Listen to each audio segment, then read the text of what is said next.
Terima kasih. Assalamualaikum warahmatullahi wabarakatuh. Yang kami hormati Prof. Dasim, guru kita semua, Mas Hilmi Nur Faizan. Terima kasih, saya masih diaku pernah ngajar ya. Saya sudah lupa Mas Hilmi ya. Tapi biasanya kalau guru lupa, tapi guru jangan pernah murid jangan pernah lupa dengan gurunya, kan begitu.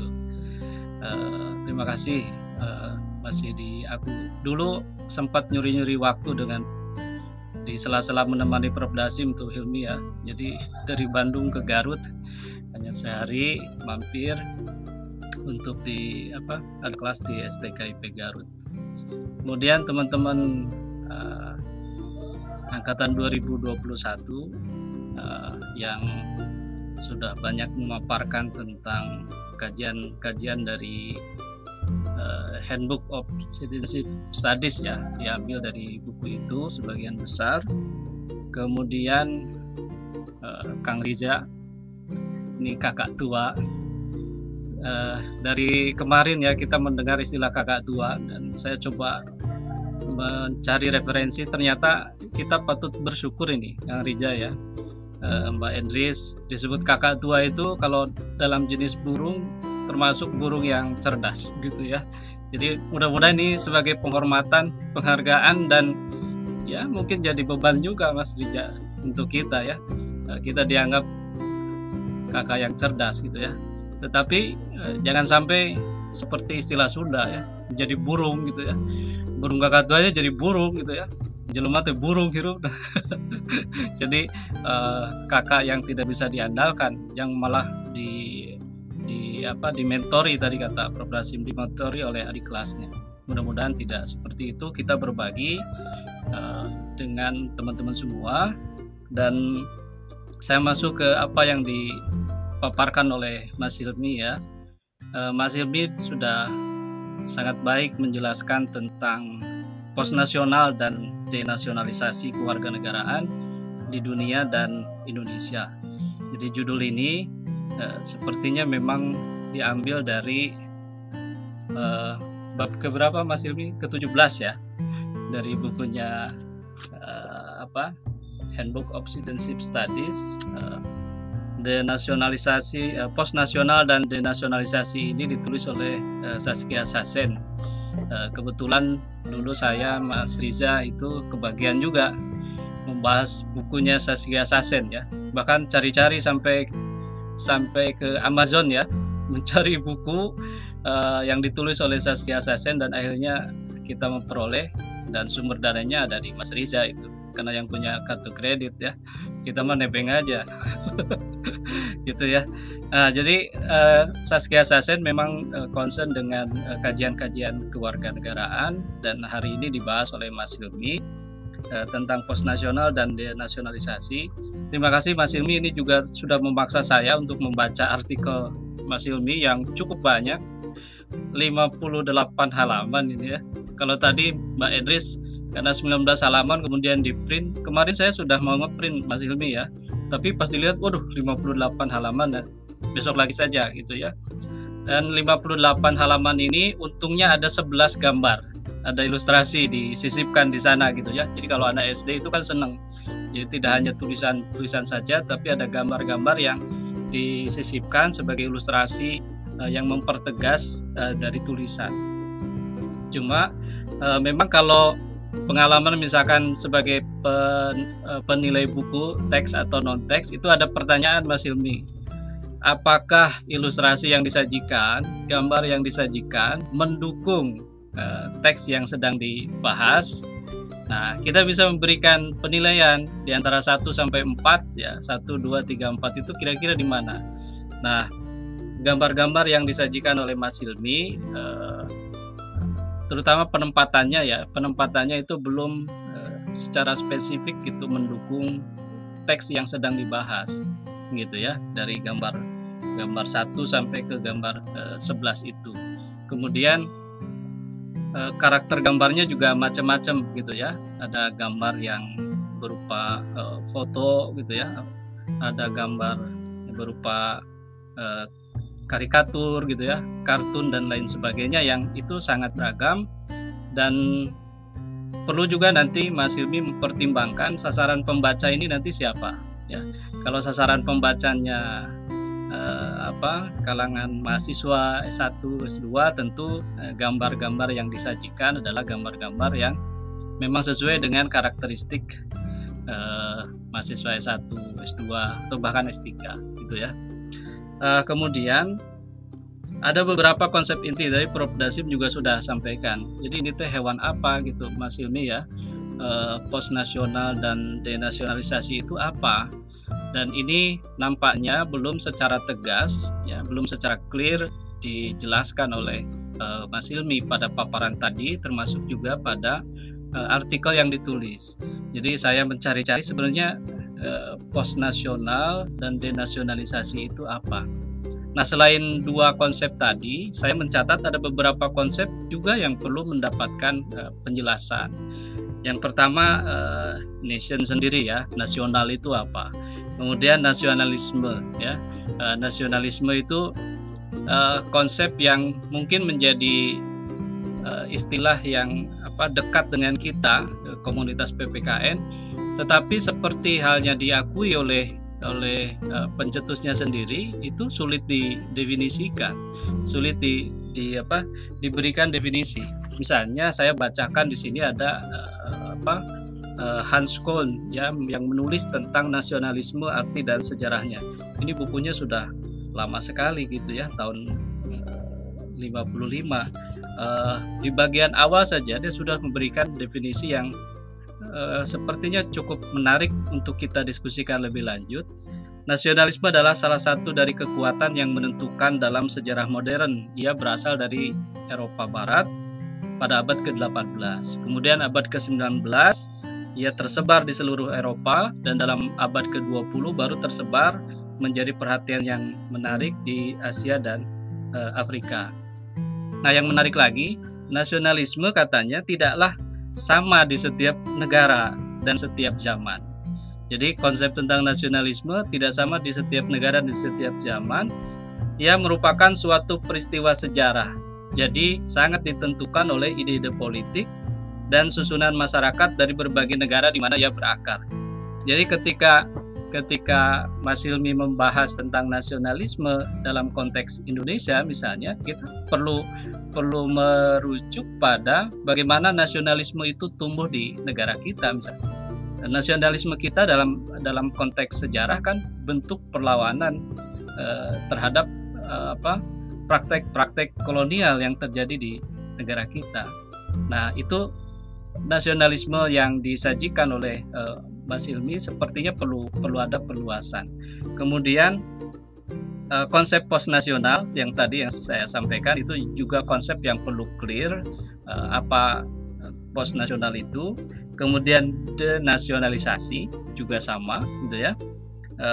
Kemudian tentang kewarganegaraan, tadi Mas Hilmi di bagian akhir menjelaskan bahwa kewarganegaraan bisa dilihat dari konteks yuridis, kemudian konteks sosiologis, konteks formal dan material. Itu konsep lengkap tentang kewarganegaraan. Jadi jangan sampai kita memahami kewarganegaraan itu hanya sebagai status yang melekat pada diri kita karena kita sebagai warga dari suatu negara. Kemudian nation state sendiri ya, negara bangsa itu juga perlu clear sepertinya. Kemudian ada juga konsep dekonstruksi kewarganegaraan. Jadi postnasional, denasionalisasi, kemudian dekonstruksi kewarganegaraan, ini juga konsep-konsep yang perlu mendapatkan perhatian yang tegas Mas Hilmi. Sepertinya itu perlu dijelaskan pada bagian-bagian awal sehingga si pembaca tidak mencari-cari gitu ya. Ini masih sampai halaman terakhir itu masih berpikir ini tuh apa gitu ya. Konsep ini tuh berbicara tentang apa. Kemudian konsep-konsep itu perlu clear dulu sebelum kita masuk pada konteks keindonesiaan gitu ya. Jadi kita enak membahas tentang keindonesiaannya itu, konteks keindonesiaannya kalau kita sudah clear sejak awal, gitu ya. Misalkan tentang kewarganegaraan ganda, Saskia Sassen menyebut dalam berbagai perkembangan di Eropa, misalkan kewarganegaraan ganda itu memang tidak ada kesepakatan internasional tentang kewarganegaraan ganda. Tetapi kan ini kemudian berkembang, dan termasuk dalam konteks Indonesia, kewarganegaraan itu kemudian diakui, ya, diakui bahkan dalam undang-undang tentang kewarganegaraan, ya, undang-undang nomor berapa Mas Hilmi? 12 tahun 2006 gitu ya. Di sana disebut bahwa kita mengakui kewarganegaraan ganda, tetapi terbatas sampai usia tertentu. Nah, hal-hal seperti itu saya kira perlu clear dulu di awal, sehingga kita membahas tentang konteks keindonesiaannya, bahkan analisis kita misalkan di Indonesia itu yang terjadi sekarang adalah mengarah ke post nasional atau ke denasionalisasi. Itu kan bisa menjadi sangat enak kita menganalisisnya ketika membaca undang-undang tentang kewarganegaraan. Kita itu mengarah kemana? Ke post nasional atau ke denasionalisasi, atau kita masih mendekonstruksi kewarganegaraan kita gitu ya, dengan berbagai proses globalisasi yang masuk dan tidak bisa terhindarkan, termasuk konsep kewarganegaraan global gitu ya. Baik, berikutnya saya masuk ke setelah konsep-konsep tadi ini, Mas Hilmi itu menulis artikel. Saya jadi ada pertanyaan begini, Mas Hilmi, apakah ini Mas Hilmi itu mereview pandangan tulisan Saskia Sassen kemudian membawa pada konteks Indonesia, atau artinya yang pertama itu melaporkan, ini ada artikel gini, saya baca, saya laporkan gitu ya, laporkan dengan konteks keindonesiaan. Atau yang kedua, saya menulis tentang post nasional dan denasionalisasi di dunia dan Indonesia atas bacaan saya tentang tema itu yang ditulis oleh Saskia Sassen. Itu kan menjadi berbeda ya, Mas Hilmi ya. Kalau yang pertama cukup menerjemahkan gitu ya, kemudian bagian berikutnya kita tambah konteks keindonesiaan, analisis kita. Tetapi kalau yang kedua, kita benar-benar menulis artikel baru tentang tema post nasional dan denasionalisasi dalam konteks dunia dan Indonesia, itu berkaca dari atau rujukan utamanya dari Saskia Sassen tadi. Nah, kalau saya perhatikan tulisan Mas Hilmi ini kan yang pertama begitu ya, menerjemahkan kemudian menambah bagian konteks keindonesiaannya. Hanya mungkin pembaca akan bertanya, karena dalam penerjemahan itu diterjemahkan apa adanya begitu ya.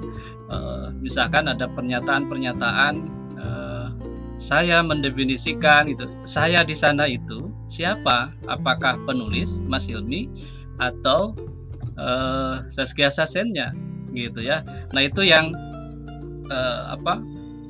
kata ganti si penulisnya yang kemudian menjadi rancu. Ini tulisan siapa sih yang menyebut saya mendefinisikan itu, atau saya berpandangan itu, apakah Mas Hilminya atau Saskia Sassennya? Maka saran saya, kalau kita ingin mereview, maka bagian pendahuluannya itu bukan pendahuluannya Saskia Sassen. Itu kalau saya ya, bukan pendahuluannya Saskia Sassen, tapi pendahuluan dari Mas Hilmi, mengantarkan begitu ya, pengantarnya itu mengantarkan kepada para pembaca bahwa tulisan ini adalah review atas tulisan Saskia Sassen dan apa saja bagian yang dibahas. Nah gitu ya, apa saja bagian yang dibahas. Kan di bagian pendahuluannya belum nampak tuh Mas Hilmi ya, belum nampak, termasuk tadi di presentasi. Jadi saya melihat kemarin juga teman-teman yang lain, ini teknis saja. Pada saat presentasi seperti ini memang hal teknis, tapi menurut saya menjadi penting. Misalnya setelah slide judul itu ada satu slide yang menggambarkan apa yang akan kita bicarakan, gitu ya. Apa yang poin-poin yang akan kita bicarakan, ya semacam daftar isi gitu ya, semacam daftar isi, sehingga si audiens itu sudah, oh iya, Mas Hilmi akan bicara tentang ini judulnya, kemudian bagian-bagian yang akan dibicarakan tuh ini, sehingga dari awal sudah kelihatan kerangka apa yang akan dibicarakannya itu, sehingga kita tidak bertanya-tanya ini slide berikutnya apa ya, slide berikutnya apa, slide berikutnya apa. Termasuk juga di artikelnya, bagian pendahuluan itu menurut saya itu adalah bagian dari pengantar Mas Hilmi, mengantarkan kepada para pembaca bahwa saya itu akan mereview tulisan ini tentang ini, kemudian akan membawanya dalam konteks keindonesiaan, menganalisis dalam konteks Indonesia, dan kemudian memberikan kesimpulan di bagian akhir. Nah, kalau seperti itu, nanti setelah pendahuluan kemudian bagian kedua terjemahan, menurut saya tidak jadi masalah gitu ya. Terjemahan, apalagi kalau terjemahannya itu dibunyikan menurut bahasa kita sendiri, itu akan sangat menarik lagi gitu ya. Kemudian kalau saya tangkap dari konsep post nasional dan denasionalisasi itu, ini kan mempertanyakan keterkaitan antara kewarganegaraan dan negara nasional. Kalau selama ini kita memahami bahwa status kewarganegaraan kita itu kan terikat oleh ruang-ruang kebangsaan kita, ya. Kewarganegaraan Indonesia yang kita miliki, yang saya miliki, itu karena kita berada di wilayah Republik Indonesia, gitu. Nah, post nasional justru menawarkan gagasan lain. Jadi ada tren, ada perubahan tentang siapa yang dimaksud dengan warga negara, gitu ya. Apakah dia diikat oleh bangsanya atau oleh organisasi-organisasi transnasional, organisasi-organisasi budaya yang sifatnya transnasional, yang banyak digembar-gemborkan oleh LSM tingkat internasional, atau yang lainnya. Dan kecenderungan itu, kata Saskia Sassen, kan sudah nampak banyak sekali, ya. Ada memang kesetiaan, orang seringkali mempertahankan kesetiaan dan identifikasi yang lebih kuat dalam kelompok budaya dan sosial tertentu di dalam negara daripada dengan bangsa pada umumnya. Nah, ini perlu juga kita cermati, Mas Hilmi, ya. Ini pernyataan Saskia Sassen. Jadi orang akan cenderung menunjukkan kesetiaan itu pada dan mengidentifikasi dirinya pada kelompok budaya dan sosial tertentu dalam negara, bukan kepada bangsa pada umumnya. Nah, dalam konteks keindonesiaan, apakah itu sudah terjadi atau seperti apa? Apakah kesetiaan kita kepada bangsa dan negara itu memang murni menunjukkan kesetiaan kepada bangsa dan negara, atau karena kesetiaan itu sebenarnya kesetiaan kita pada kelompok-kelompok tertentu, organisasi-organisasi tertentu yang kita ikuti, ya. Mempertanyakan nasionalisme sekarang ini, misalkan kemarin sempat ramai ketika Indonesia masuk final Piala AFF, ada seorang presenter televisi yang dia bukannya merasa bangga dengan keberhasilan kita masuk final, tapi malah menjelek-jelekan. Tetapi di bagian akhirnya, jangan pertanyakan nasionalisme, kesetiaan saya kepada NKRI, karena saya tetap NKRI, setia pada NKRI, hanya saya tidak mendukung timnas untuk bisa maju ke final, ataupun kalaupun maju, saya doakan timnas itu kalah, gitu. Dan kemudian itu diserang habis-habisan oleh netizen, gitu ya, viral di Twitter. Itu menunjukkan kasus-kasus seperti itu, kesetiaan pada lembaga, gitu ya, kesetiaan pada bangsa yang kontras, gitu ya. Satu sisi dia cinta NKRI, tapi kok ke timnas dia nggak mendukung, kan menjadi aneh, gitu ya. Nah, kesetiaan seperti apa, gitu ya? Kesetiaannya barangkali kesetiaan yang semu, begitu ya. Nah, jadi itu yang saya coba cermati. Post nasional itu berbicara tentang bagaimana kewarganegaraan dan negara nasional, di mana status kewarganegaraan sekarang tidak lagi ditentukan oleh ruang-ruang bangsa begitu ya. Dan demikian halnya konsep bangsa, kalau dirujuk ke awal kan konsep bangsa tidak mesti satu lokasi yang sama, satu wilayah yang sama, tapi kata siapa, Otto Bauer itu kan karena adanya cita-cita yang sama ya. Siapapun dari berbagai suku bangsa apapun atau dari bangsa apapun, sepanjang memiliki cita-cita yang sama, bisa dianggap sebagai satu bangsa begitu ya. Itu Mas Hilmi ya. Karena artikelnya panjang, jadi saya beri catatannya panjang juga Mas Hilmi ya, biar seimbang lah Mas Hilmi ya. Nah, berikutnya tentang denasionalisasi. Kalau tadi postnasionalisasi itu artinya penentuan kewarganegaraan atau kesetiaan kepada bangsa itu tidak diikat oleh ruang bangsa. Ada konsep denasionalisasi, itu juga penjelasannya sangat sedikit di Saskia Sassen itu, tapi saya coba tarik kesimpulan sedikit saja. Denasionalisasi itu upaya privatisasi dan menyusutnya kesejahteraan negara. Jadi ada upaya-upaya privatisasi. Jadi dalam kehidupan kebangsaan, warga negara itu merasa ya dia dapat memenuhi kebutuhannya sendiri tanpa harus ada kehadiran dari negara, gitu ya. Kalau di sini kata Cak Nun, MH Ainun Najib, orang Indonesia itu kan dia bisa hidup gitu, tetap hidup sekalipun tidak diurus negara. Buktikan saja, negara tidak hadir satu hari, orang warga negara Indonesia itu akan tetap hidup. Karena mungkin sudah sampai pada denasionalisasi, dia sudah urusan privat, tidak perlu lagi atau tidak terlalu bergantung kepada para penyelenggara negara. Nah, Mas Hilmi yang dekat dengan kekuasaan nanti disampaikan Mas Hilmi ini, gitu ya. Jangan-jangan rakyat itu bertahan sekalipun ada kenaikan harga sekarang gas gitu ya, LPG 17% nih Bu Intan di Bekasi ya, atau galak, Pak. ya Pertalite yang akan hilang, diganti sama Pertamax dan sebagainya, itu juga kita akan biasa-biasa saja gitu ya, karena merasa tidak diurus oleh negara. Nah, berikutnya ada konsep kewarganegaraan yang terbatas pada dimensi nasional, yang kemudian oleh Saskia Sassen dengan konsep postnasional sekarang tidak lagi terbatas pada dimensi nasional. Sedangkan konsep kebangsaan mengacu pada dimensi hukum internasional dalam konteks sistem antar negara. Nah, kini ini juga telah bergeser ke bentuk yang lebih fleksibel.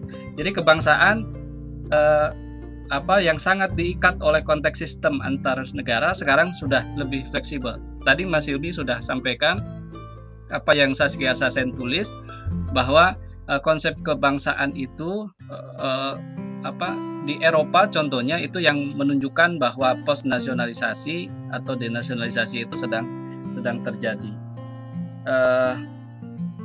Kemudian tadi sudah tidak ada kesepakatan internasional tentang kewarganegaraan ganda, ia akan menjadi norma baru, dan di Indonesia sudah terbukti ada norma baru tentang kewarganegaraan ganda sampai usia berapa Mas Hilmi? 18 tahun ya. Kalau setelah itu harus menentukan mau ikut menjadi warga negara Indonesia atau menjadi warga negara yang lainnya, warga negara asing. Diberi waktu 3 tahun untuk menentukan bagi seorang anak begitu ya, akan jadi orang Indonesia atau warga negara yang lainnya. Dan yang menarik lagi dari paparan tadi, Saskia Sassen itu menulis bahwa masyarakat sipil dan transnasional ini sebagai akibat organisasi politik transnasional baru yang muncul dalam konteks globalisasi yang cepat, ini menyebabkan proses-proses postnasional tadi. Nah, ada lagi tentang kewarganegaraan efektif. Siapapun, ini dicontohkan ya, siapapun sepanjang loyal pada negara dan bangsa dapat diberi hak istimewa. Contohnya para imigran, gitu ya, para imigran di Amerika, sepanjang dia bukan warga negara Amerika, tapi sepanjang dia loyal, ya, ya, setia pada Amerika akan diberikan hak-hak istimewa berupa misalkan diberikan kesempatan untuk tinggal berdomisili menjadi penduduk penduduk Amerika. Kemudian diberikan hak-hak lainnya, hak-hak konstitusional untuk mereka, gitu ya. Nah, mungkin di kita juga konteks ini ada pemberian hak kewarganegaraan istimewa untuk orang-orang istimewa, gitu ya. Orang-orang yang telah berjasa kepada bangsa dan negara kita diberikan status kewarganegaraan istimewa. Ini tentang kewarganegaraan efektif. Nah, itu saya kira berkaitan dengan konteks ya, isi tentang apa yang saya coba gambarkan ya, postnasional, kemudian denasionalisasi, kewarganegaraan efektif, kemudian tadi dekonstruksi kewarganegaraan ya, dekonstruksi kewarganegaraan. Apakah di kita sampai di sana, atau kita sudah postnasional, atau kita malah denasionalisasi, atau malah kita belum jelas ya, kita tuh sebenarnya penentuan kewarganegaraannya seperti apa. Secara teknis saya melihat ini 58 halaman itu cukup panjang sekali. Kemudian saya coba cari ini Mas Hilmi daftar pustaka. Jadi daftar pustaka saya gampangnya kan searching nama gitu ya. Ketika nama hanya muncul satu kali di daftar pustaka, berarti dia tidak muncul di teks gitu ya. Di daftar pustaka muncul, tapi di teks tidak muncul. Itu begitu. Misalkan saya searching yang pertama tuh Pak Profesor Bunyamin Mabtuh, saya ketik Bunyamin Mabtuh atau saya ketik Mabtuh, ternyata munculnya sekali, artinya hanya di daftar pustaka, tidak muncul di teks. Begitupun misalkan Jiblia Sidiki, munculnya 2 kali di daftar pustaka, tidak muncul di teks. Dan nama-nama lain gitu ya, yang itu saya beri tanda merah. Jadi hampir sebagian besar Mas Hilmi ya, apa yang dimasukkan di daftar pustaka ternyata belum masuk di apa yang dikutip di isi teksnya. Nah, saran teman-teman yang lain, memang tidak harus Mendeley ya, bisa yang gunakan yang lain lah. Ada Zotero juga bisa, ada EndNote juga bisa, atau ada di Word juga ada fasilitas untuk penggunaan pengutipan yang benar, atau di Google Docs juga sudah tersedia. Silakan dimanfaatkan agar apa yang dikutip itu memang merujuk pada buku jurnal yang memang disediakan, disampaikan di daftar pustaka gitu ya. Kemudian penggunaan kata pengganti untuk penulis ya, saya gitu, seperti cerita terjemahan dari Saskia Sassen itu juga perlu diminimalisir agar si pembaca tidak pusing, itu saya siapa yang sedang berbicara gitu. Ada pengulangan beberapa subjudul ya, beberapa pengulangan, mungkin itu yang menyebabkan artikelnya menjadi sangat panjang gitu ya, karena mungkin ke copy 2 kali atau bagaimana lah ya. Dan bagian kesimpulan, harapan saya sebenarnya kesimpulan bisa menggambarkan konteks paparan Saskia Sassen itu dalam konteks Indonesia gitu ya. Berani nggak tegas gitu, misalkan kita menyebut bahwa Indonesia itu, kewarganegaraan Indonesia itu berada pada titik postnasional atau denasionalisasi atau malah dekonstruksi kewarganegaraan. Saya kira itu. Terima kasih. Saya kembalikan ke Prof. Lasim.